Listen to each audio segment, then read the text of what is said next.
Last night, Defense Secretary Jim Mattis abruptly resigning after President Trump ordered the drawdown of all troops from Syria and many from Afghanistan. In a letter to the president, Secretary Mattis saying, quote, "You have a right to have a Secretary of Defense whose views are better aligned with yours."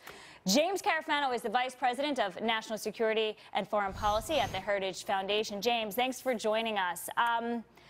Wow. Was this abrupt, in your opinion?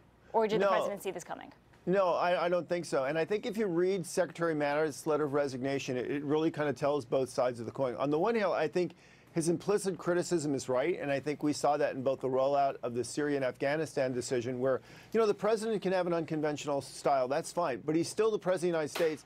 He's responsible for what his government does, and they've done a poor job explaining how their decisions look after America's interests, how they support the strategy. So I think he is spot on. Mattis is spot on. You have to, you know, be consistent with your allies and your competitors. Yeah. James, go ahead. No, the other side of the letter as well, which is Mattis was not a good fit for this administration, and I think they did the best they could. He was great in terms of going out and explaining the president's policies. He's greatly trusted in all that. His military advice was good.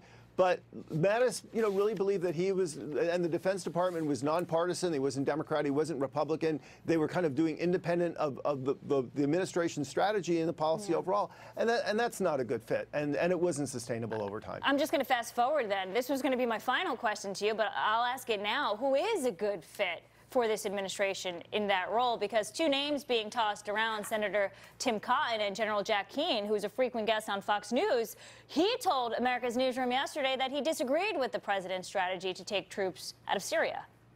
Well, at the end of the day, the president's the decider-in-chief, and anybody that's the SecDef has to respect that. But I think two things. One is you will need somebody like Mattis who can go out and with confidence and with recognized ability, defend the president's policies.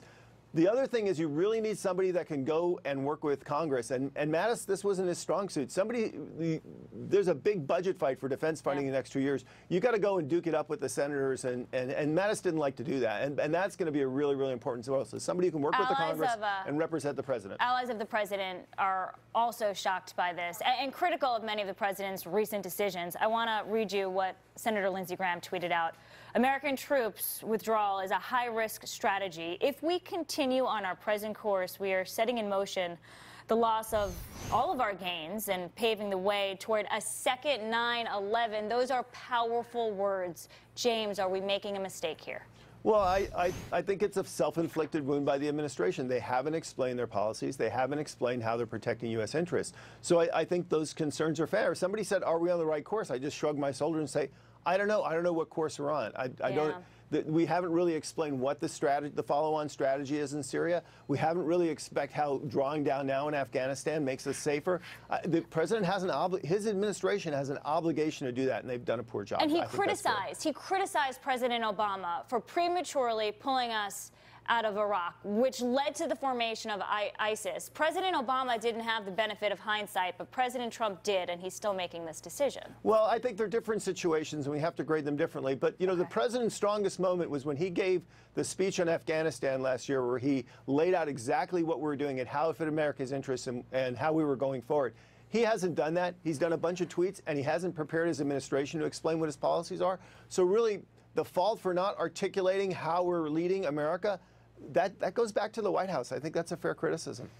James Carafano, thank you. Have a good weekend and a good holiday.